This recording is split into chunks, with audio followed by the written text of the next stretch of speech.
Hello guys, నేనైతే హల్వా చేయడానికి అయితే మైదా పిండి అయితే తీసుకున్నాను. ఆ మైదా పిండి అయితే వాటర్ పోసుకొని బాగా మిక్స్ చేశాను.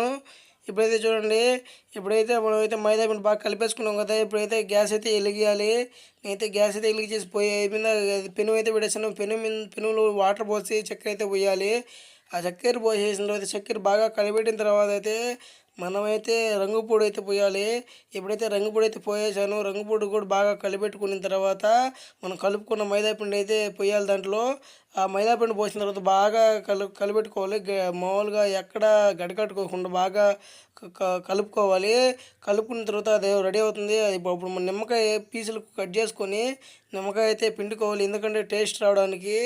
ఇప్పుడైతే మనమైతే దాన్ని అయితే ఒక దాంట్లో బాక్స్లోకి వేసుకొని దాన్ని అయితే గాలికి అయితే ఉంచాలి ఒక 10 మినిట్స్. తర్వాత మనమైతే టేస్ట్ చేస్తున్నాను నేనైతే. ఇప్పుడే like, share and subscribe my channel.